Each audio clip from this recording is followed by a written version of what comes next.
Hi everybody, my name is Claire Ward and I'm an anesthesia assistant in Halifax, Nova Scotia. I did my respiratory therapy training at Dalhousie University in Halifax, and then I went on to do my specialty training in anesthesia assistance. So I have my certified clinical anesthesia assistant certification now. And I've been working as an AA for I guess 6 or 7 years, since 2015. I started out working, I've worked with various adult populations, so I started out sort of in adult critical and acute care, and then most recently have been working in women's and obstetrical ORs. So I have lots of variety of experience, I guess. And today I'm going to be talking to you about anesthesia delivery systems.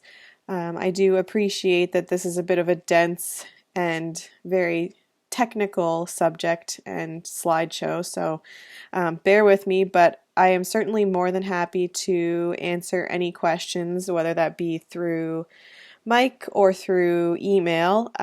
Don't hesitate to reach out if you have any questions at all. I know that this can be a lot to get through and it is very technical at times, so certainly don't hesitate to contact me at any time, either in the next little bit or when you prepare for your exams.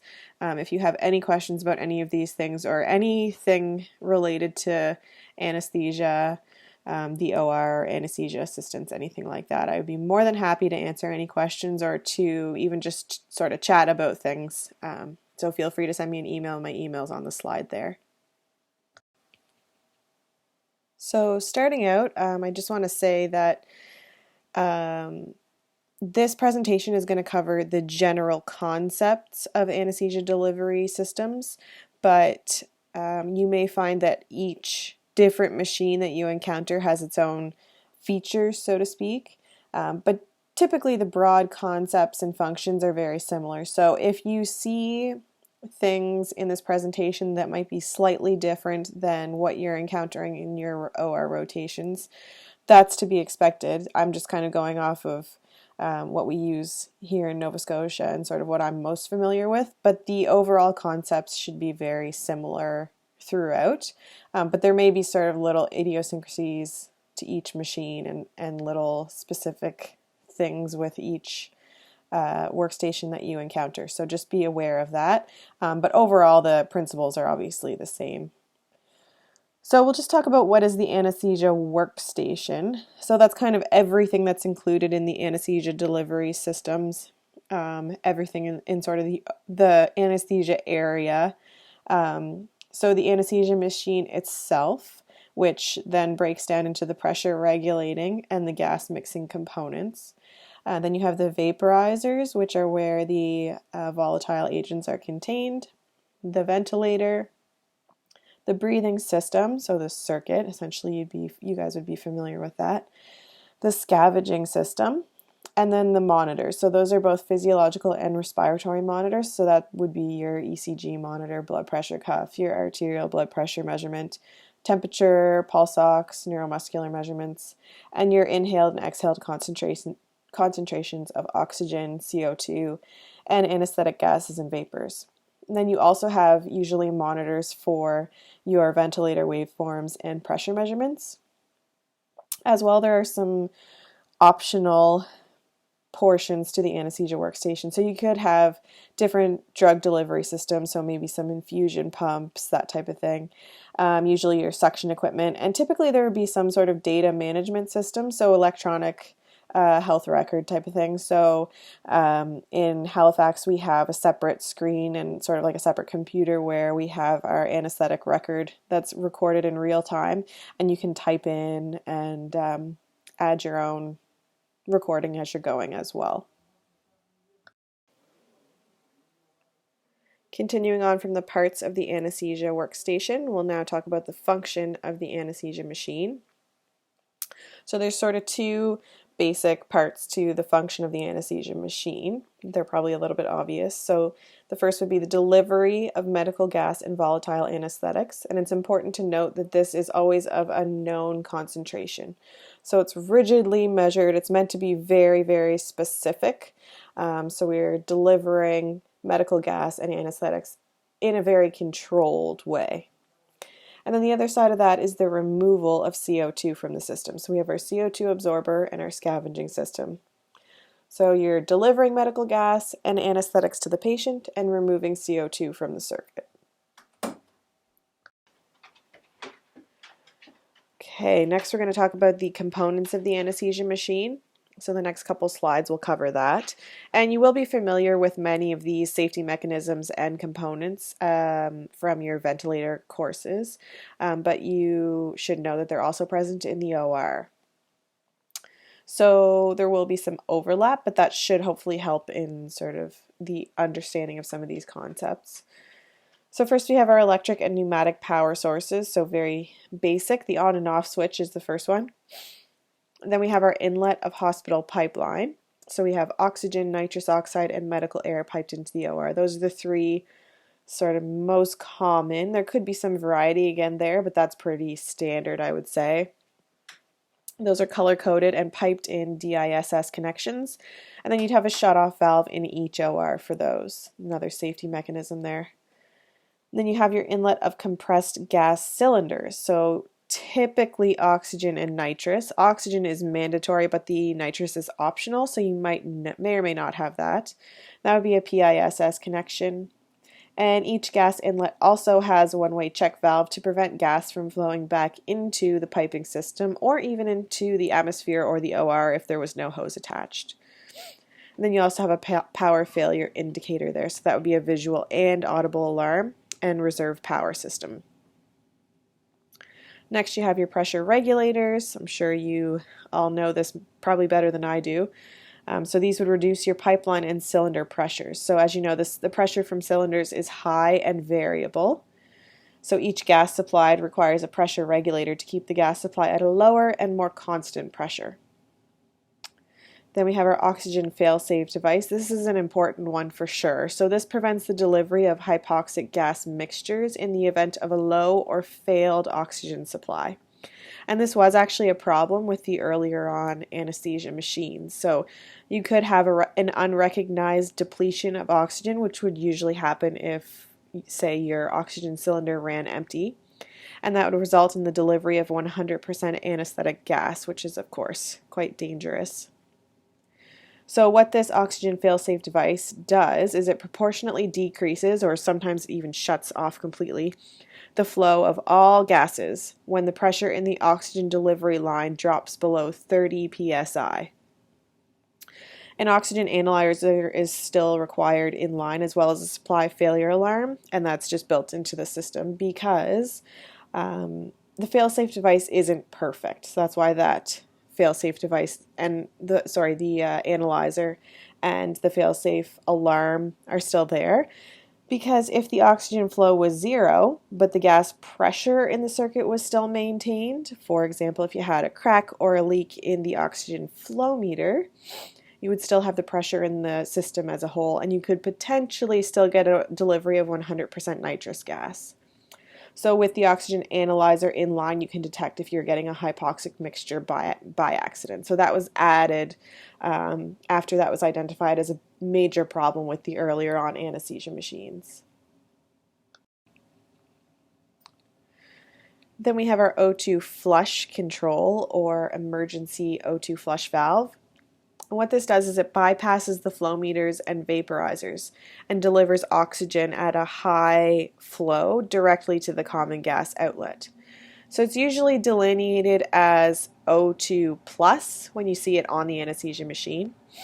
And what it does is it is a 35 to 75 liter per minute delivery of oxygen through the circuit to flush out anesthetic gases in the system. It's activated by demand, and it's usually designed to prevent accidental activation. So you have the button, but usually it has some features to try to limit accidental flushing. So it would be flush with the system that it's in, so that you couldn't, say, lean against it and accidentally push it, because there's a lot of times that you don't want that system flushed of anesthetic gases. If you're trying to keep a patient asleep, you don't want to flush all the anesthetic gas out of the system really quickly. So you don't want to push it by mistake, but it is important if you need it quickly. Then we have our flow meters. So these are low pressure, precisely controlled gas flow. And again, as you all know, flow meter sequence is very, very important. So the oxygen is always the most downstream from the other gases. And this way, oxygen delivery is preserved in the event of a leak upstream. So basically, it prevents the delivery of a hypoxic mixture. So if there were a leak in one of the other flow meters of the other gases, then the delivery of oxygen would not be lost as well. So say if nitrous was the furthest downstream, then in the event of a leak, some of the oxygen gas would be lost, but all of the nitrous would be delivered. So even with oxygen being downstream, it's still a potential issue with the anesthesia machine, as leaks could change the overall mixture of gases or still provide potentially hypoxic mixtures if you're losing some oxygen from the system. And that, again, is why we have our oxygen analyzer in place to confirm the correct delivery of the sort of end mixture of gases. So we still have that in place as another safety mechanism. So this is just a visual representation of the concept of how important it is to have the oxygen flow meter be the most downstream. I know this is a review, so you can look at this or not. That's fine if you want to just skip past. Basically, it's just showing what happens if oxygen was not the most downstream, how that would be lost from the end result. Whereas if it is downstream, then the oxygen is preserved. So again, it's just an important concept. I know it's a review, so just sort of quickly review that, and then we'll continue on here. Next we have our common gas line. So that would be your fresh gas outlet or fresh gas flow. This is your mixture of medical gases and volatile anesthetics. So this is where we start to bring the anesthetic gases into the equation. And of course, this is at very known, controlled concentrations again. And your common gas outlet, which directs the anesthetic mixture to be delivered to the patient via the breathing circuit. Then we have our breathing limb. There are a lot of components to the breathing limb. Again, a lot of them will be familiar to you. So you have your oxygen analyzer, and it's very important to remember that this is always on the inspiratory side. So you want to be analyzing the gas mixture that is being delivered to the patient.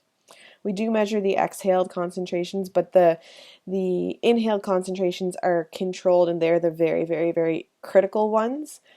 So that oxygen analyzer is always on the inspiratory side. You have your inspiratory one-way valve and expiratory one-way valve. So these permit positive pressure breathing, but they prevent the rebreathing of exhaled gases until they pass through the CO2 absorber. So that's another safety mechanism there.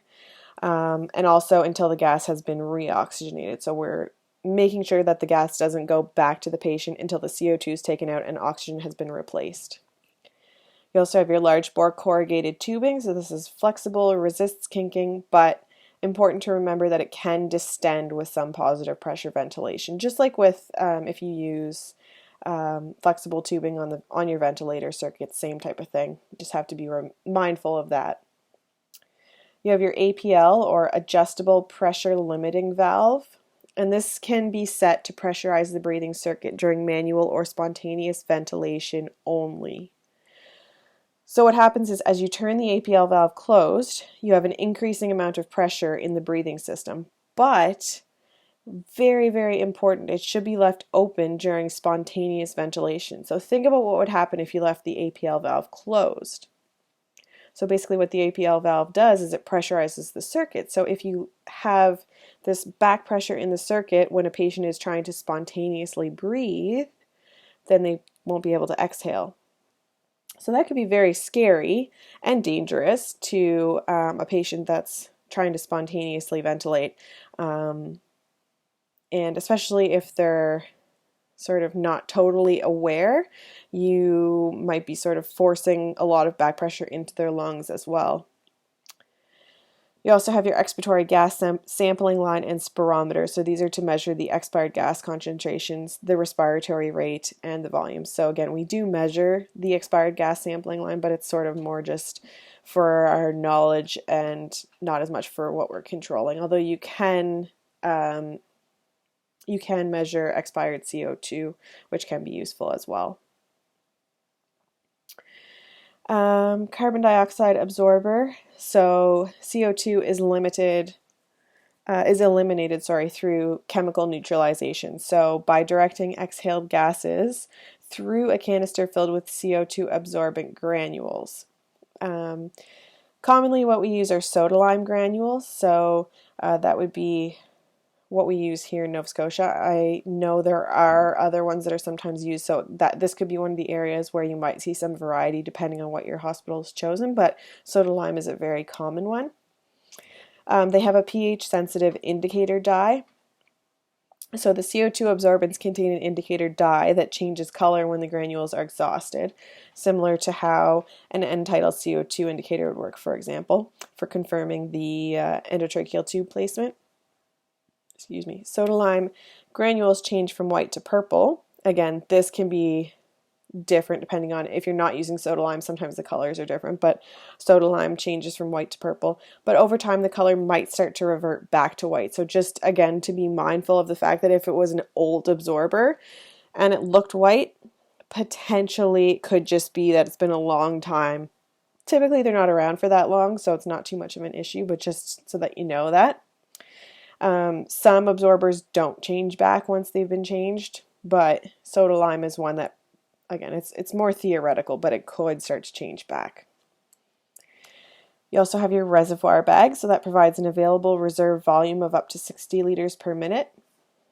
And your mechanical ventilator for when your patient is not breathing spontaneously. So, for example, when muscle relaxants like rocuronium are used, for critically ill or ICU patients, or for longer cases where manual ventilation is not practical. So again, if you get into these long cases, you're not going to want to manually ventilate the patient the whole time. You just switch them over to the ventilator. You also have your bag/vent selector switch. So this is actually a physical switch which changes from manual or spontaneous to mechanical ventilation. When you're in mechanical ventilation mode, the APL valve and the reservoir bag are actually eliminated right out of the circle system.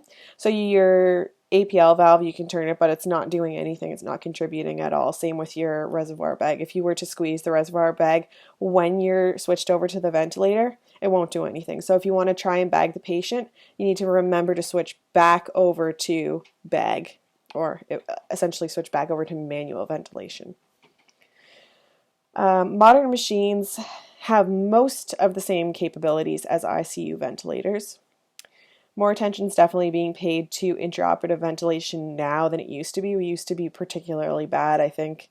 Everyone used to be ventilated basically with the same settings, regardless of their size, gender. No consideration was really taken to any of those things for the most part. Now, more attention is definitely paid to protective lung ventilation and barotrauma. I think we're recognizing that even short-term mechanical ventilation potentially could be dangerous to people and can cause damage. So we're definitely being a lot more careful than we were in the past. So a lot of the ventilators have the same modes for the most part. They're not quite as fancy, but I think we're getting a lot better again, and we're getting a lot more capabilities than we used to have. They have PEEP, they have pressure support, and CPAP, they have IE ratio settings, so it's definitely come a long way from in the past. Then we have our compressed gas and or electricity. Sometimes there's both. You have your bellows, which are actually visible on the anesthesia machine, which is important, and those fill during exhalation. If there was a leak in the system or the fresh gas flow was too low, the bellows will not fill. An audible alarm will activate if there's a disconnect, or sometimes you'll actually it'll pop up on the screen and it will say cannot drive bellows. That's what happens on our machines, so you know that that's the problem there if that alarm's going off. You have your humidification systems, so those are passive or active. I would say the vast majority use HMEs now, which is passive, of course, but sometimes you can still see active heated humidification in some cases, such as a passover or bubble humidifier. Occasionally you might see these in neo or pediatric populations to help prevent mucus plugs with very, very small ETT diameters. But of course there's risks with those as well, such as airway burns or nosocomial infections, so I would say they're rarely used in my experience. Then you have your scavenger system. So this is what collects and removes vented gases from the operating room. So from your APL valve in manual ventilation or from the pressure relief valve in mechanical ventilation. So basically, if you didn't have this scavenger system in place, then the gases would be vented into the operating room and could cause air pollution and potential harm to the OR staff. Short-term exposure, obviously that's dangerous because it could cause drowsiness, which is not good if you're an OR staff that's trying to manage a patient, be that the anesthesiologist or the surgeon or nurses, anybody. You don't want to be falling asleep while you're looking after an anesthetized patient. And long-term exposure could cause other medical issues, which has been well documented as well. You also have active or passive scavenger systems. So could be a vacuum system within the hospital, or it could simply just be a connection to the hospital's ventilation ducts so that waste gases flow out on their own, for example, out through the roof. That's an issue in itself because then those gases are still going out into the environment, which is not good for the environment. So the active system overall is a lot safer for sure, and it's more environmentally friendly.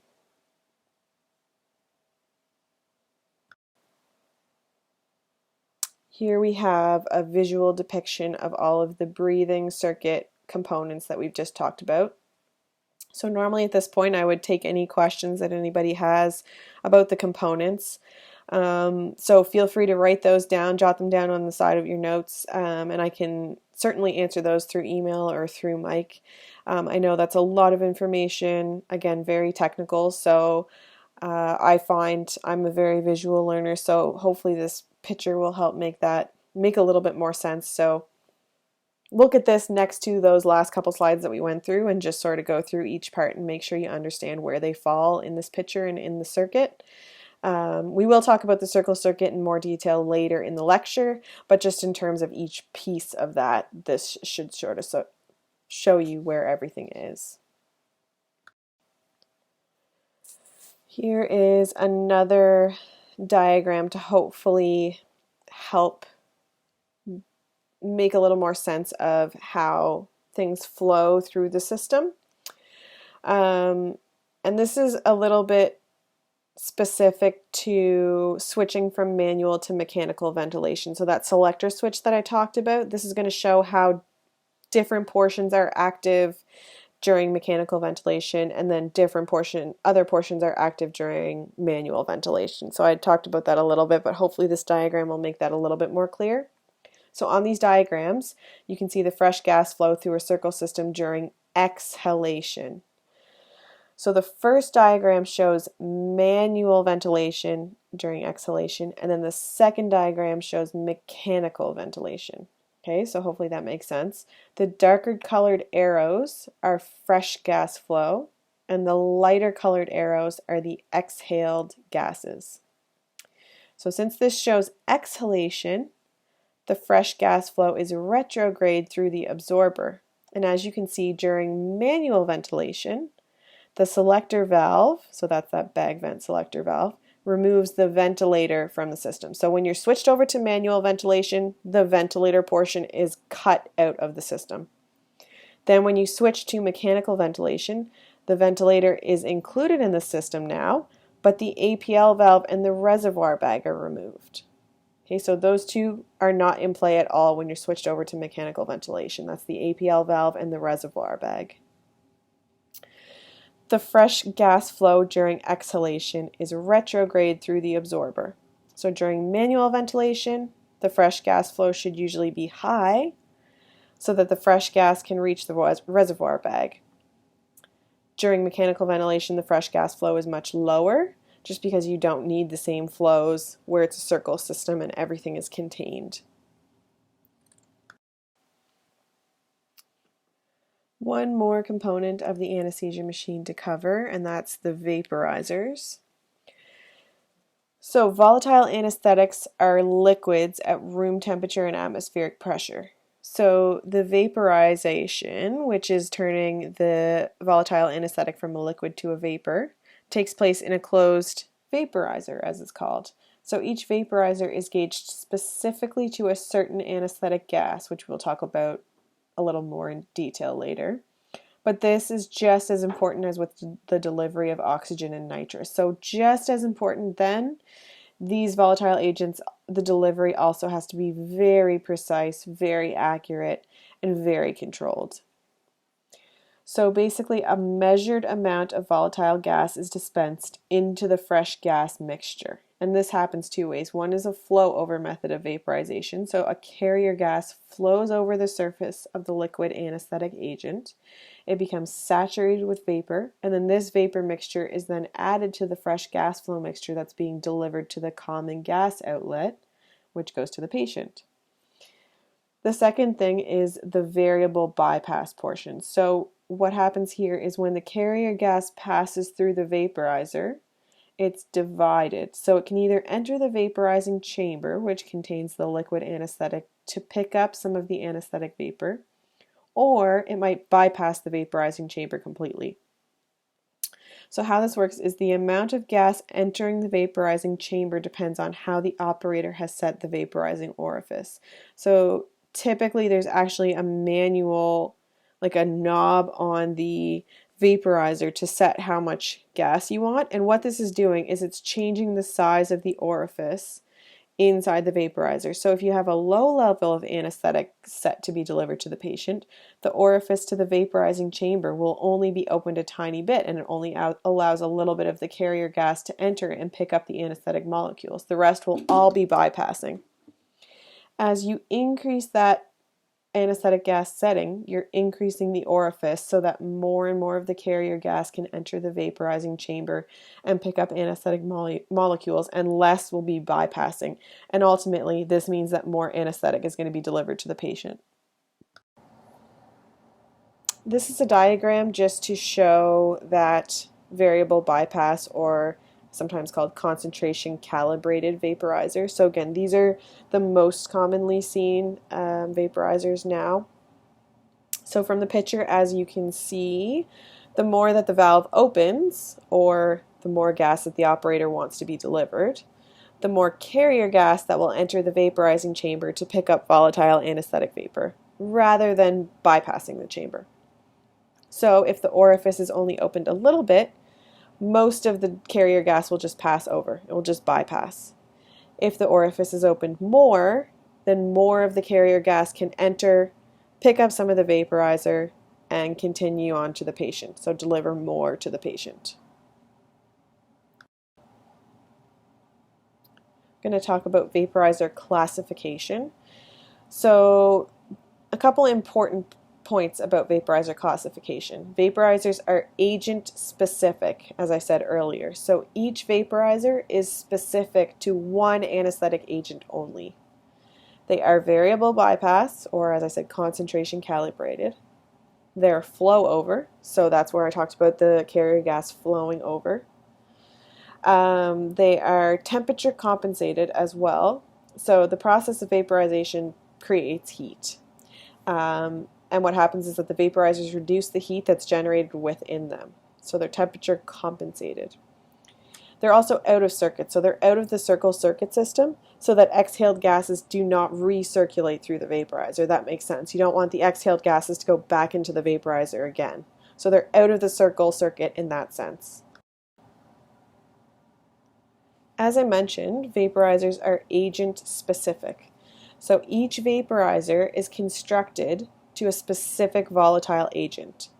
So each vaporizer is gauged specifically to its individual anesthetic agent, including the max setting. If you were to fill a vaporizer with the wrong agent, that could potentially cause a fatal overdose. So that is why it's basically impossible to do that. There are many safety mechanisms in place to prevent you from being able to put the wrong anesthetic agent into the wrong vaporizer. On each vaporizer, there's a receiving port which will only fit the filling spout for its particular anesthetic. So if you tried to put the filling spout for the wrong agent onto the wrong vaporizer, it wouldn't fit. You wouldn't be able to fill it up at all. So the spout on each bottle will only fit the correct vaporizer that it's meant to be filling. And mostly they each fill a little bit differently as well, so there's very slight differences in how you would fill each one. As well, they're color coded, so it's very visual. The vaporizer, the spout, and the bottle are all the same color for each. So for sevoflurane it's yellow, for desflurane it's blue, and for isoflurane it's purple. And this is standard, so that's the same no matter whether the anesthesia machine is different or not, because obviously if that changed, that would be very confusing. So that's standard. You'll always see those be the same.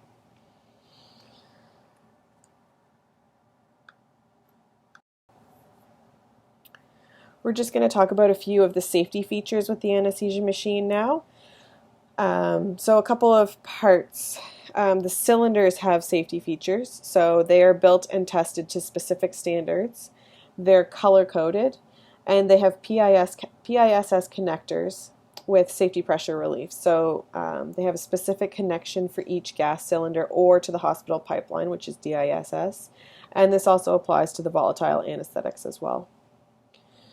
The oxygen flow meters. So the control for the oxygen flow meter is often different from the other gases, and it may actually, sometimes the oxygen flow meter is off on its own or is separated, or sometimes it just has a very different appearance than the other flow meters. So it's very distinct in that way, which is a safety feature. And of course, as we talked about, it's downstream in case of a leak in the gas flow system. Then oxygen is not lost. We have our oxygen fail-safe device. So again, this prevents a hypoxic gas delivery when the oxygen pressure is less than 30 psi. So in that case, it would proportionately decrease the flow of other gases, or in some cases just completely shut them off. Again, that's not perfect, so we have alarms in place. So we have an analyzer alarm for oxygen concentration, which is still needed even with the fail-safe in case there was a leak in the O2 flow meter. We have disconnect, power failure alarms, machine alarms, low flow, bellows not filling, or ventilator alarms. Many ventilator alarms. We have airway pressure alarms, volumes, asynchrony, CO2 alarms. There are, frankly, there are endless alarms. This is just a few of them. Just like with many areas of the hospital, there are alarms for everything. I think it's just important to try not to get alarm fatigue, and just to remember that those alarms are in place as a safety mechanism. They are all important, and if an alarm is going off, it's for a reason. Something is wrong, so it's important to just try and troubleshoot what's going on and why that alarm is there. A few more safety features here. So there's a minimum oxygen and N2O controller. So the flow meter controls for oxygen and nitrous are actually linked, so that the ratio must always be at least 1:3, and that's oxygen to nitrous, of course. So this prevents a less than 25% oxygen delivery. So basically what happens is when the oxygen goes below 25%, the nitrous is automatically going to be decreased to maintain a 1:3 ratio, which prevents a hypoxic gas mixture. There's lots of vaporizer safety features as well. So as I mentioned, they're agent specific and color coded. As well as I said, each bottle can only fill one vaporizer. So the spout on each bottle will only fit the filling port on one vaporizer. You can't attach one to another vaporizer. That doesn't go with.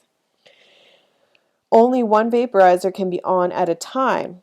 So basically once one vaporizer gets turned on, the others will automatically be off. Or they can't be turned on at all. It's impossible to turn them on once one is on. So this is so that two anesthesia agents cannot be on at the same time, which of course would be dangerous. There's also back pressure check valves, which are located at the common gas outlet where the machine connects to the circuit. And this prevents back pressure during positive pressure ventilation from going into the machine. So this back pressure would cause a change in the flow to the vaporizers and the gas flow meters. There's lots of machine checks and alarms as well, as I talked about. So there's a daily pre-use machine check before the first case of each day. So when you come in to start your day, usually there's a check that has to be run on the machine at the start of every day, which would check all of those alarms as well as all of the important functions of the machine. There's also abbreviated machine checks which can be done between each case. So for example, you would check your O2 cylinder, check your ambu bag, make sure one's available. You would usually do a low pressure leak check. So there's checks for leaks within the machine and the flow meters, that type of thing. And a positive pressure leak check as well. So that would check for leaks within the entire system, including the circuit. Moving on now to the anesthesia machine circuits. So the circuits for the anesthesia machines can be classified as open, semi-open, semi-closed, or closed. And the classification depends on whether there is a gas reservoir bag in the circuit, whether there's rebreathing of exhaled gases, whether there's chemical neutralization of CO2, and whether they have unidirectional valves. The most common anesthesia machine circuits are the Mapleson F, Bain, and the Circle system. However, in Canada and the US, it's basically exclusively the Circle system, so we're mainly going to focus on that one today. Alright, so the anesthesia machine circuits, we'll just talk about the different types. So we have the Mapleson, and there are 6 different designs. They're classified from A to F. I think this is probably a review because I think they cover the Mapleson circuits in some of your earlier respiratory courses. I know they cover them pretty early on in the program for us. So if that's a review, then I apologize for that, but it's not super common in the OR anyway. The second one would be the Bain circuit, which is actually a modification of the Mapleson D system. So similar but slightly different. And then we have our Circle circuit, which is actually the most popular system in Canada and the US. And this is a closed or sometimes semi-closed circuit.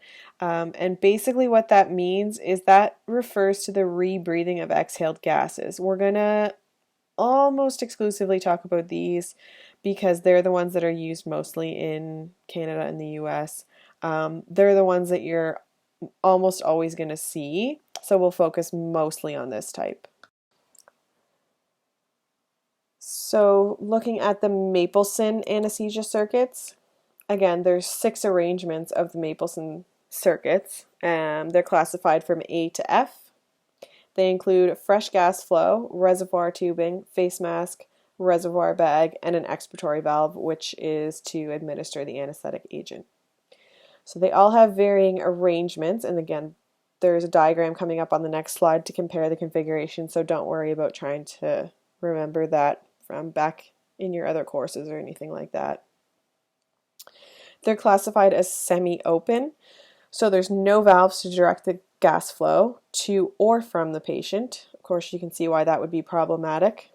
They also have no CO2 neutralization, so again, not ideal. That's why they're not commonly used anymore. It's really difficult in this setup to determine the optimal amount of fresh gas flow. Basically how it works is the amount of rebreathing depends on the fresh gas flow. So if the patient's inspiratory needs exceeds the fresh gas flow, then the patient will be rebreathing. And if there's no CO2 absorption in this system, then the patient's going to end up rebreathing CO2, which is dangerous. The best way in this case is to monitor the end tidal CO2 and monitor the amount of anesthetic gas at end exhalation. But even then, it's not perfect, so it's really just not a safe setup at this point where we have better technology.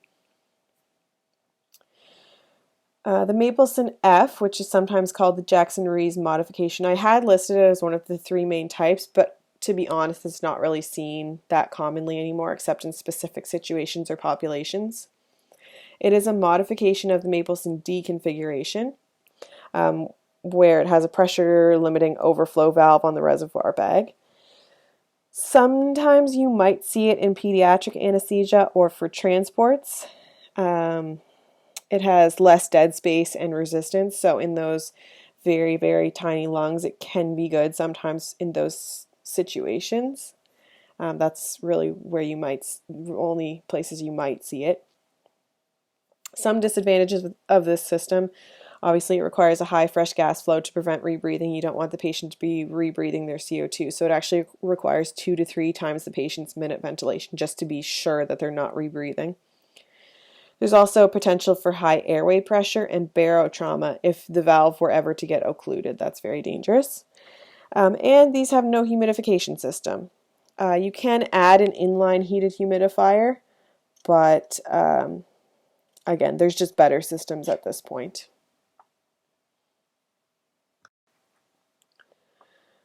Visual representation here of the various Mapleson circuit configurations. So A, B, C, D, E, F. The Mapleson F, I think, would be the one you might be most interested in. It's a modification again of the Mapleson D. I wouldn't spend too much time on this slide, just have a quick look and just know that it exists and when it might be used. But it's not common. I wouldn't put a lot of time into studying these diagrams. Next up we have the Bain circuit. So the Bain circuit is a modification of the Mapleson D as well, just like the Mapleson F or the Jackson-Rees circuit was. But the Bain circuit is the coaxial version. So fresh gas flow tubing runs inside of the corrugated tubing and delivers fresh gas flow directly to the patient end of the circuit. There's still no CO2 neutralization in this setup, however, and there's also no valves to direct the flow to and from the patient. So some improvements that the Bain circuit has is the fresh gas flow is warmed by the exhaled gases. So where the fresh gas flow tubing flows right inside of the exhaled gases, it flows right inside of the other tubing, then the exhaled gases will be warming the fresh gas flow, which is good. So where the Mapleson circuits don't have a heating system, this would be a little bit of an improvement on that. There's also a conservation of moisture from partial rebreathing. And there's easy scavenging of waste anesthetic gases from the overflow valve that this setup has. Some disadvantages that still exist with the Bain system. So a disconnect or a kinking of the inner fresh gas flow tubing, which flows inside of the expiratory tubing. You wouldn't be able to see that easily. So the corrugated tubing on the outside has to be transparent so that you'd be able to visually identify that there was a kinking of the fresh gas flow tubing. But again, that's a little bit tricky. And you could still miss that if that were to happen. So that's problematic. Again, this setup still requires a high fresh gas flow. And here is a picture of the Bain circuit. So you can see there the fresh gas flow tubing runs right inside of the corrugated expiratory tubing. So that's how the fresh gas flow is warmed. With this setup, there can still be some rebreathing of CO2 if your fresh gas flows are low, but generally it's a better system than the Mapleson with less mixing of gases, where it's separate tubing. And with controlled ventilation where you can control the inspiration, there would be even less rebreathing of gases. So it's an improvement, but we're not quite there yet. Now we arrive at our circle circuit. So this is the most commonly used type of circuit now. With this circle circuit, you can have semi-open, semi-closed, or closed. And basically how that works is it depends on the amount of fresh gas flow. So semi-open systems are, they require high fresh gas flow to eliminate rebreathing of gases. Semi-closed systems have some rebreathing of exhaled gases, and this is honestly one of the most common breathing systems. And then closed systems are where the inflow of fresh gas flow exactly matches the gas being used by the patient. So you'd have to know the exact inspiratory needs of the patient, and that's exactly what you're delivering. So it's a completely closed system. The rebreathing of exhaled gases in the semi-closed and the closed systems allow for the conservation of moisture and heat in the system, and also decreased pollution of exhaled anesthetic gas. So when I talked about the scavenging systems, and sometimes in systems where the gas is just vented out through the roof of the building with the other waste gases, then that's kind of bad for the environment. So there's a decrease of that when you have complete rebreathing of exhaled anesthetic gas. So some of the disadvantages of this system, you can have increased airway resistance in the system because of the added unidirectional valves and the CO2 absorber. So the more pieces that you have in the system, the more resistance. As you know, if you have a shorter circuit, then there's less resistance along the way. This circle circuit is a lot more bulky. It's not portable like some of the smaller systems. So if you were doing transports, again, a lot more stuff involved. There's also a higher risk of problems and malfunctions because of the complexity of the system. So the more pieces that you add, again, the more potential for things to go wrong. So each piece comes with its own problems, and the more pieces that you add, the more potential for errors there can be. The components of the circle system include the inspiratory and expiratory unidirectional valves, the inspiratory and expiratory corrugated tubing, the APL valve and reservoir bag, the CO2 absorbent, and the bag and vent selector switch on the ventilator. Here is our diagram of the circle circuit. So do take a little bit of time and just make sure you understand this, because this is pretty important and this is what you're going to see when you go out in the OR. So you can see that with the one-way valves, there's no potential for gases to go back through the system. You can see that when the bag and vent selector switch is on or off, whether it's switched to manual or mechanical, different parts of the system come into play. So that's important to note as well. You can see the CO2 absorber in the system there, and the Y piece would be where you're attaching to the patient.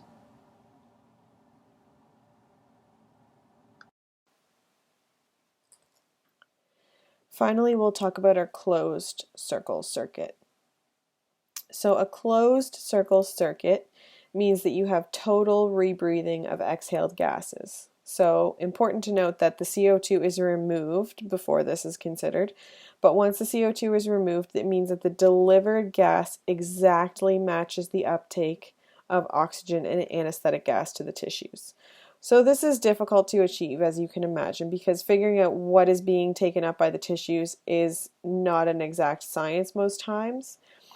So being able to match that perfectly is tricky. However, there are some advantages to this system, so that you have maximum warming and humidification of inhaled gases. There's less pollution to atmospheric exhaled gases. So when I talked about some hospitals where your vented gases are released through the roof right out to the atmosphere, that's very bad for the environment. So anesthetic gases are notoriously bad for the environment, and ORs are notoriously not environmentally friendly. So we're certainly contributing to that when we have a lot of waste volatile that's going out into the atmosphere. And you can imagine how many operating rooms are running on a daily basis across the world and how much of that gas is being put out into the atmosphere. This is actually a really real problem, and it's something that's being considered, and we really are trying to use a lot lower flows, and that's a big part of the reason, to be honest. It's also more economical to use lower flows in a closed circle circuit because with such low fresh gas flows, you obviously need a lot less volatile anesthetic. You're theoretically matching the patient's needs exactly. So you're really only using exactly what you need. So that would be a lot less volatile being used. Of course, volatile is not cheap, so by using less, you're saving money. There's some disadvantages to this type of system as well. So you can't make any rapid changes to the delivered concentration of anesthetics or oxygen because, as you can imagine, the gas flow is so low that it takes a lot longer to change what's being delivered to the patient. And that goes for whether you want more or less of the anesthetic gas. So say a patient is starting to wake up or they're starting to become aware, but the case is still going and you want to get more anesthetic into the system, that's going to take a long time to get to the patient with such low flows. So that's going to take a long time to start working. The other side of that is if you're trying to wake a patient up at the end of the case and you want to get the anesthetic gas out of the system, that's also going to take a long time to do, which is not going to be good when you need to wake your patient up and take them to the recovery room. There's also unpredictable concentrations of anesthetic in O2. So as I said, unless you know exactly what's being taken up by the tissues, which is very tricky many times, it's hard to know how much anesthetic gas is really left in the system. Is there too much? Is there not enough? That can be a little bit hard. And patients' needs, I guess like the tissue needs can change throughout the case. So it would be sort of hard to kind of keep track of that in a lot of ways. The same goes for oxygen. So is there enough oxygen? Are you delivering a hypoxic oxygen mix because maybe the tissues started to take up more oxygen than you realized? All of a sudden there's not as much oxygen left in the system as you thought.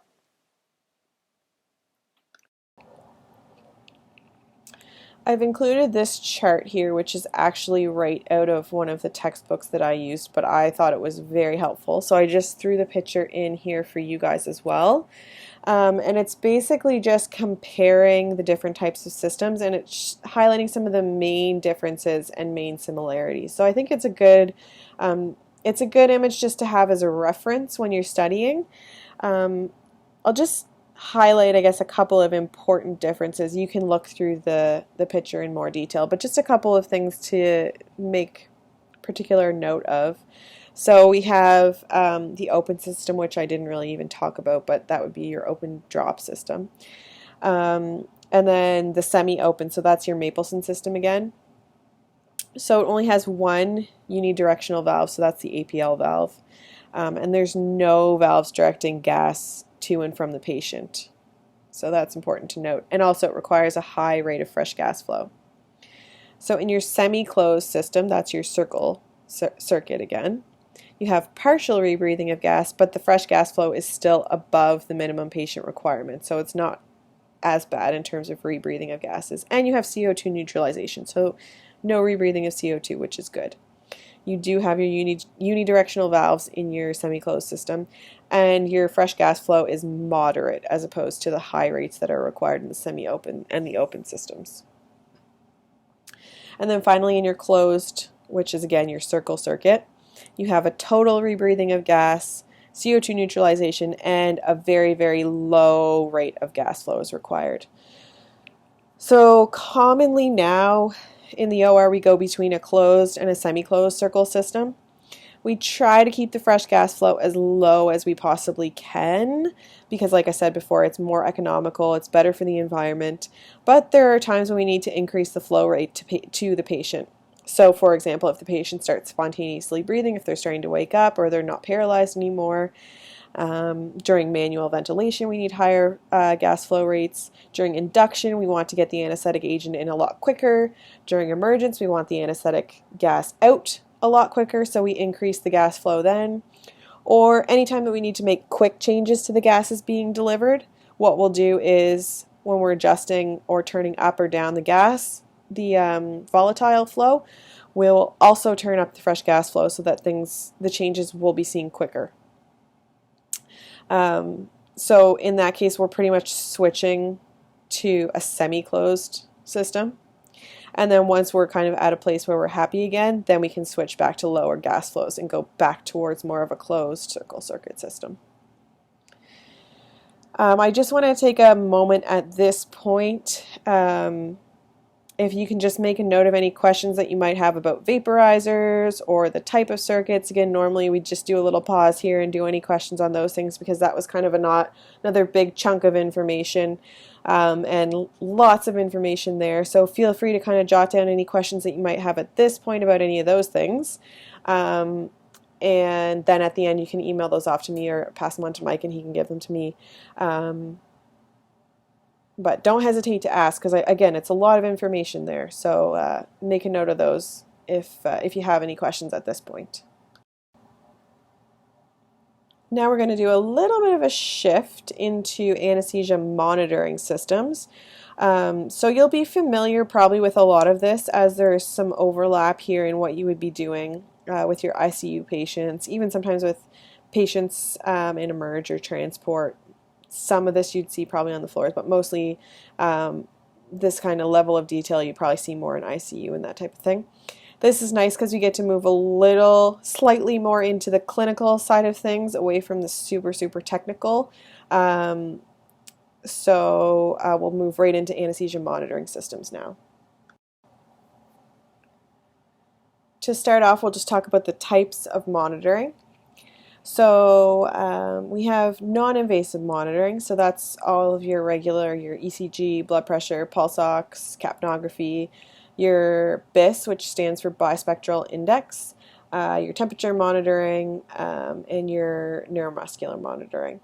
And then invasive, we won't talk too much about the invasive monitors themselves, other than to say that they can be used for patient monitoring. Obviously, the ART line is just a continuous and more accurate measure of blood pressure than the blood pressure cuff would be, so that would be important in hemodynamically unstable or otherwise unstable patients, for example, cardiac patients, that type of thing. The same goes for CVP, and pulmonary artery pressure monitoring is less commonly used now. At least here we don't use it too often. So just know about those.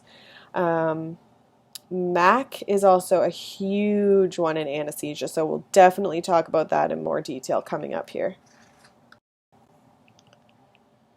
To start out, we'll talk about non-invasive monitors. So your ECG monitor, it measures your heart rate, heart rhythm, and your waveform. So it can show arrhythmias, tachycardia, bradycardia, that type of thing. It's important here to know about pre-existing arrhythmias in a patient, so that you know that if what you're seeing is a new thing or if it's something that was there before you started. If it's new, obviously need to act on that. Or again, could be related to something that's going on with the surgery. But if it's been there before, then that's important to know as well, so you just kind of have it in the back of your mind. Blood pressure, so it's an automatic cuff, which importantly, it needs to be appropriately sized.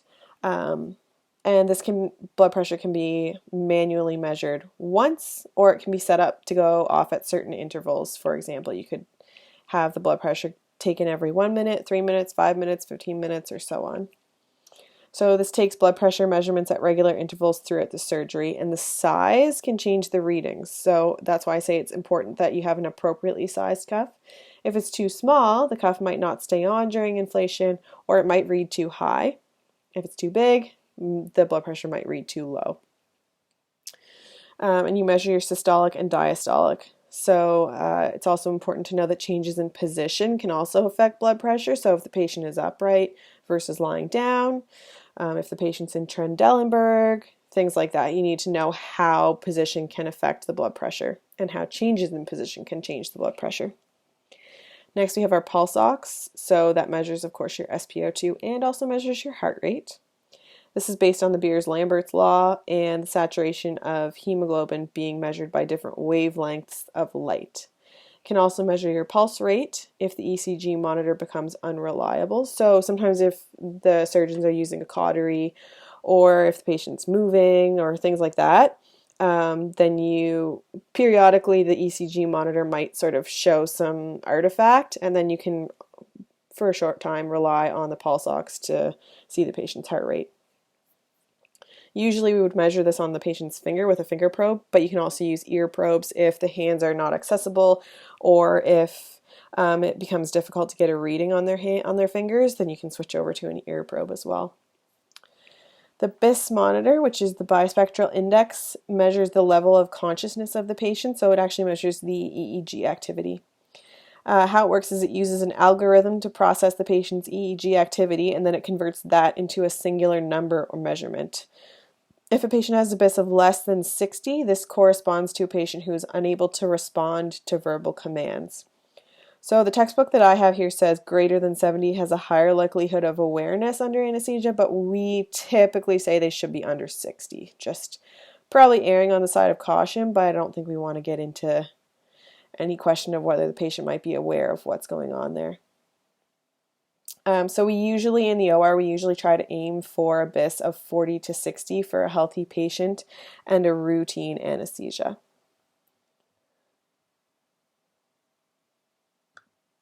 So arguably, we would say that a BIS of 100 would be an awake state, but personally, I don't know if I ever reach a BIS of 100, so again, we take that with a grain of salt. Most patients, if you put a BIS on when they're awake before the surgery starts, it might not even reach 100.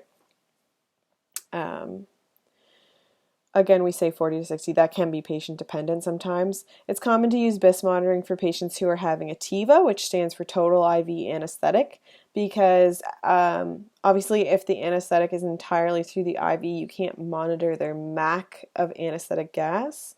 So it's a good alternative to see their level of anesthesia. So that would be the instance where you would almost always see BIS monitoring, because you can't rely on a MAC measurement when they don't have any anesthetic gas being used. So next is temperature measurements. So this can be invasive. So I say invasive in quotes because it would normally be like an oral or a nasal temperature probe, but it can be non-invasive too. So normally we say the closer to the core that we can get, the better, because it's more accurate. So we do try to do oral or nasal temp probes if ever possible. If there was a reason not to, we wouldn't, but otherwise we definitely always try to. We do lots and lots of intraoperative warming. There's a couple strategies for that. So we have something called a bear hugger here. So it's basically a blanket and you hook it up to a warmer, which puts warm air into a little blanket that goes over the patient and warms them.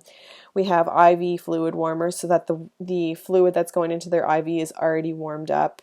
We use warm blankets, all kinds of things like that to make sure the patient gets warm, because obviously during surgery oftentimes they're very exposed, and when you're in an anesthetized state, your core body temperature will tend to go down anyway. It's actually normal for their body temperature to drop up to 1 to 1.5 degrees after induction. So that can be significant for some patients. As well, on that same note, cold patients can have a lot of other troubles.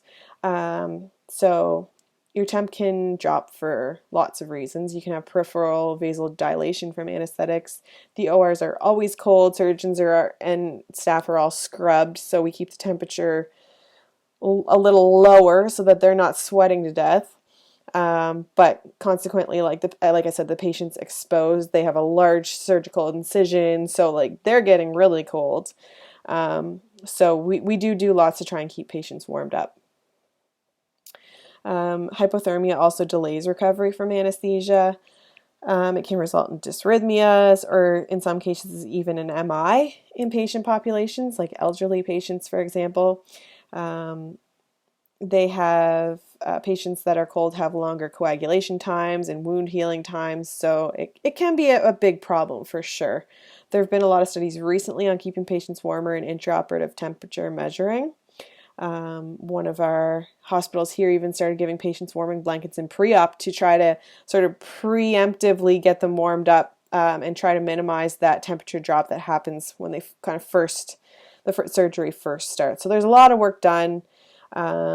Overall, lots of work done around here. So it's a big thing that we're very aware of for sure.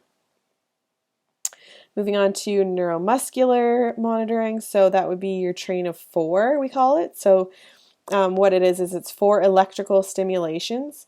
So ACH is depleted by successive stimulation. So what happens is with more neuromuscular block, you'll see fewer, or a lot of times you see 0 twitches from the patient.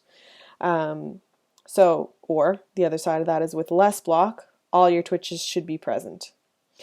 In the past, we've used nerve stimulators that require visual inspection of a patient's twitches, but now in Nova Scotia, we actually have monitors that stay on for the entire case, and they can actually measure how many and what percent even of the twitches have returned. So for example, a patient at the end of the surgery that was completely reversed, so all the rocuronium was gone. they would have 4 twitches at 100% ideally. This also helps see when patients may require redosing of rocuronium. So if you're seeing their twitches start to come back, but the surgery is not over, or there's still a lot to go, then they might be a good indication that they need more paralysis. Or if you're getting close to the end of the case, but they're still pretty paralyzed, then you might need to reverse them so that they'll be ready when they wake up to be extubated. So basically, the overall thing you need to know is that it measures the patient's level of paralysis. The next one is capnography, just the last one there. So that's your CO2 waveform. So for respiratory therapists, capnography has many, many, many, many uses. You guys would probably be even more interested in that than the average person in the OR. So you can see hypoventilation, hyperventilation, rebreathing of CO2. Lots of complications of ineffective or problematic ventilation can be identified through the capnography waveform. So it's very useful, and that's definitely something you guys can bring to the table when you go on your OR rotations. For us in the OR, we use it to see a few things. We can confirm endotracheal intubation on induction. So making sure that the endotracheal tube is in the airway and not the esophagus. That's very, very important. If there's a leak or an obstruction, or if the patient's trying to start breathing and maybe they shouldn't be, or maybe they're ready to wake up, we have to decide whether that means they need to be reparalyzed, or whether sometimes it's a good thing if we're trying to get them to wake up, then we know they're ready to be extubated. Also, if the patient has an LMA in, we can see if there's a poor seal, or maybe if the LMA is too small. So if you see a big leak, then you know you probably have a problem. So either the LMA might be too small, or maybe you need to make some adjustments to get a better seal with the LMA. I just have a couple of examples of some capnography waveforms on the next couple slides. This might be review for you because I know that there's lots of this in your ventilator courses, but there's some things that can be specific to things that you might see in the OR too, so I think it's really important to review this. And to be honest with you, again, I'm not as in on this, maybe Mike can speak to this, but there's usually always, I think, a question on the exam about something about capnography waveforms. So it's definitely something you should know and pay attention to for sure. So this first one here is just a normal capnograph. So basically it just shows the changes in CO2 throughout the breath cycle.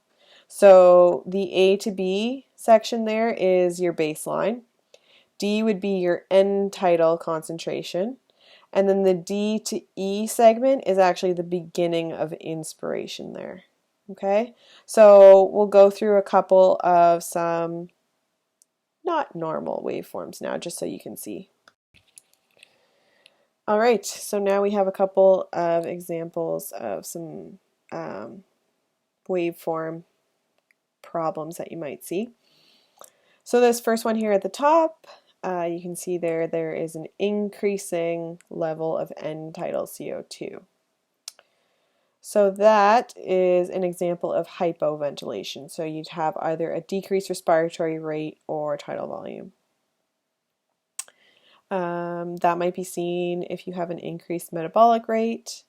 You might also see in this case maybe a rapid rise in body temperature, and that might be an indication of malignant hypothermia. So a good thing to just keep an eye on if you see something like this happening. And then the one on the bottom there, you can see you have the opposite. So now you have a decreasing end tidal CO2 level. So that's an example of hyperventilation. So that would be an increased respiratory rate or tidal volume. That could be seen when you have a decrease in metabolic rate and a decrease in body temperature as well.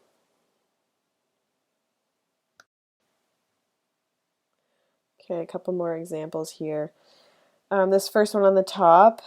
So when the waveform fails to return to the baseline, as you see in this picture, this is a sign of rebreathing. So you might also, in this case, see an increase in the end tidal CO2 on the monitor. It could be an indication that you might need to change the soda lime filter. That's one possible thing. So it could be a malfunction of that CO2 absorber. Potentially, maybe there's also insufficient inspiratory flow or expiratory time. Sometimes you can see this in partial rebreathing circuits. So of course we talked about how that can affect your rebreathing of CO2. Just to note, this could also be an indication of an expiratory valve failure if somehow CO2 is getting back into the circuit. So that's one thing to also think about when you're trying to troubleshoot. And then the second one here on the bottom, so that looks like a partial airway obstruction. Basically, you have a change in the slope there of the ascending limb of the capnograph. So you could also see the expiratory plateau maybe is absent in some cases.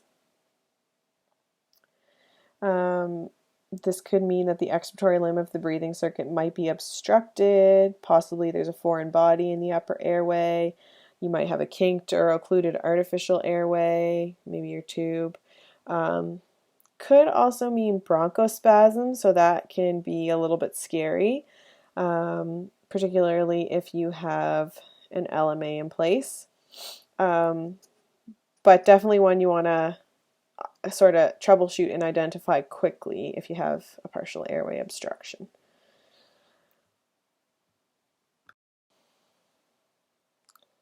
Okay, this next one at the top here, I don't know if the writing is not showing up on yours, but anyways, I'll send out the slides, so hopefully you'll be able to see it on the slides. But this top one here is often an indication when muscle relaxants are being used. If you see those little clefts there, like you see in the top waveform, typically that means that spontaneous ventilation is starting to return, so the patient's starting to make spontaneous efforts again and triggering the ventilator, which is causing a little bit of ventilator asynchrony there. Sometimes when this is happening, you can also see an increase in peak airway pressures. Your first indication, if you're not really paying close attention to the waveforms, might actually be that your airway pressure alarm goes off, and then you look over and you see this and you realize that the patient's starting to breathe a little bit. So that could be an indication that maybe the neuromuscular agent that you've used, if that's rocuronium or whatever, starting to wear off. So you might need to redose that if you still have lots of time left, or sometimes if you're getting to the end of the surgery, you might have to just temporize that for a short time, as you don't want to re-paralyze the patient right before you're going to have to try and wake them up. And then moving down to the second one there, this CO2 waveform is one of the best ways to confirm correct ETT placement. So here in this case, this doesn't look like a normal CO2 waveform, and you see very little, and then at the end there are almost no CO2 returns. So it's probably a good indication that your ETT is malpositioned or maybe esophageal. So if you see that early on where you don't get that CO2 return, could mean that you have an esophageal intubation. If it's sort of into the case a little bit, then you might be worried because maybe the tube has gotten dislodged. So that's not very good. So yeah, it's possible that you might not see any CO2 if you kind of completely lose it, or you might just see kind of small transient waves if it's really at the start of the case. Like if it's during intubation, you might get a little bit, but then it's just clear that you're not really in the right spot. And one more waveform here to go through. So this waveform capnography appearance typically would be a pretty good indication of a poor endotracheal tube seal. So it could mean a couple things. It could mean that the airway is too small for the patient, maybe in the case of an LMA. Maybe it's just not a good fit and you need to choose a different size. It could also mean a leaky ETT or trach cuff, possibly, if it wasn't inflated enough, or maybe if a puncture happened in the cuff, that could cause this type of waveform. So basically you have a leak somewhere in the seal. Here I just wanted to quickly show sort of an overview of what a typical monitoring screen might look like. Unfortunately, on this picture that I found, the neuromuscular monitoring isn't shown. And to be honest, not everyone uses regular monitoring anyway. That's kind of like a new thing in the last couple of years that we've added. So may or may not see that in the hospitals that you go to. But the important ones here, you can see your ECG and heart rate at the top there. And you can also see the waveforms for those in your ST measurements. You have your SpO2 there in yellow, and normally there would be a second smaller number next to the ECG number at the top there, and that would be your pulse rate by SpO2. So you can kind of compare the two, and usually they'll be close. And I know for our monitors, if there was a lot of artifact in the ECG reading, then the SpO2 heart rate number would actually pop up as the bigger number so that you would know that it was switching over to that for a short period of time while the ECG reading wasn't accurate, and then whenever the ECG came back in, then it would switch back to the green ECG reading. You also have your EEG waveform there and the BIS number. Usually you would see just one number for that, and that would be your BIS reading. You have your blood pressure there at the bottom in red. That includes your MAP. In this case, the MAP was 90. And then your temperature measurement. So usually we just use one. They have two here, but typically you just need one temperature monitor. They must have a couple different monitor in a couple different places or something like that. The other thing is there's no MAC reading on here, so this isn't a very good anesthesia monitoring screen. Either maybe the patient's still awake, they haven't started yet, or it's also possible that maybe this is a case where it wasn't, maybe it was a TIVA and they weren't using MAC or something like that. But typically down at the bottom you would also see the MAC reading, which is very, very, very important, and you would want to pay attention to that definitely. One more very important piece that we haven't really talked about yet is the minimum alveolar concentration, which we shorten down to MAC. So I know I've mentioned it a couple times, but we're just going to go into that in a little bit more detail, and it is a very important piece of the puzzle when you're running a case. So MAC is the concentration of anesthetic required to suppress movement in 50% of patients in response to pain, and that's literally like a textbook definition of MAC. So it's measured as the end tidal concentration of anesthetic gas in the alveoli. So a 1.0 MAC is our kind of gold standard goal, but we usually say 0.8 to 1.2 MAC is kind of like the safe zone. So typically, if you're within that range, patients will normally not be aware, and they usually won't respond to pain within that range. That can vary, so that can depend on which anesthesiologist you're working with. Some people like to have their patients a lot deeper. Some people are comfortable having their patients a little bit on the lighter side, depending. There's so much to consider, but you just kind of have to go with whatever the person that you're working with feels and tells you, as there's a lot of sort of different schools of thought there. MAC also varies with each person and each patient, so it can vary with age. Usually older people require less anesthetic. It's really nice on our monitors, you can actually age adjust your MAC. So defaults to 40 years old, but if you can actually go in and set and put in your patient's age, and it will automatically give you the age adjusted reading, which is really, really nice. If you don't remember to age adjust the reading, or your monitors don't have that feature though, you just have to really keep that in the back of your mind. So if you have a very elderly patient, they're not going to have the same requirements as a younger person. So be mindful of that when you're picking your goal for your MAC. Other things like medications and illicit drug use can also affect the MAC that's required. So some heavy drug users will require more anesthetic, But then other things like if you have someone that uses marijuana frequently and maybe you just have to figure out when they last had it. So if they just last had it recently, then maybe they won't have as high requirements. But again, those people can be very tolerant too. So you have to think about all of those things. As well, the other side of that is if you're giving another medication like a propofol infusion. So sometimes people like to do combination anesthetics. So they might have their volatile anesthetic, but then they'll also have an IV anesthetic going as well. So maybe like propofol or remifentanil or something like that. Then you won't need as much volatile. So you can back off on the MAC a little bit because you're supplementing with IV anesthetic. So it's just a lot of sort of taking all those pieces into consideration and figuring out how much gas you need to deliver and what MAC you're going to aim for.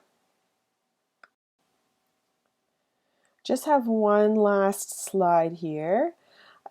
So I showed a picture of the physiological monitor. I just wanted to also then show a picture of what our ventilator monitors would look like. So some of the things that are measured, and again, you might have to go in and sort of select some of these things, but this is all accessible on the ventilator monitor. So you can see your capnography. You can see your spirometry, which is pulled up there. You can see your volume and flow waveforms there.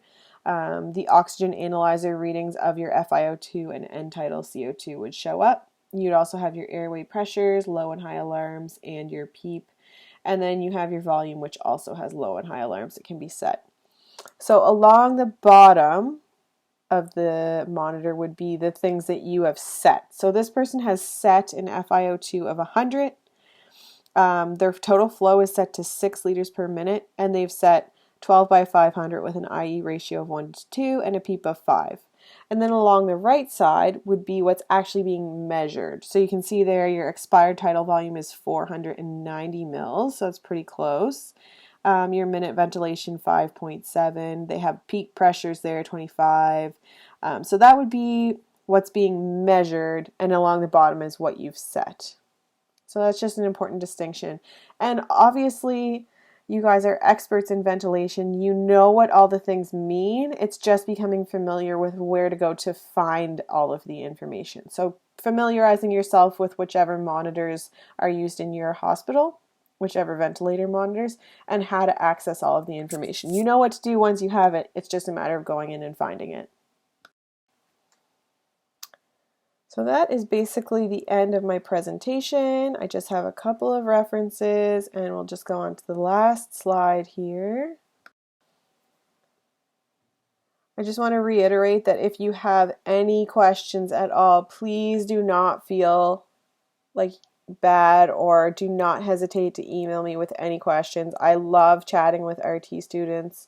If you have any comments, if you've seen anything interesting in your OR rotations, or you've seen something that is different than what I've said, let me know. And like I said, this can be in the immediate future, or it can be in the sort of more distant future when you're starting to study for your exams and something's not making sense. Reach out to me at any time. I'm always available. You can also send your questions to Mike if you prefer, and he can forward them on to me.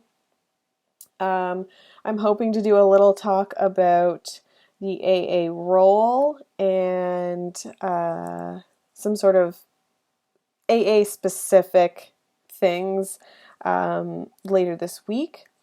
So bring any questions that you have about that. I'm really, really looking forward to chatting with everyone. I hope this made sense, and I hope that you got lots out of it. And I will talk with you shortly. Thanks, everybody. Bye.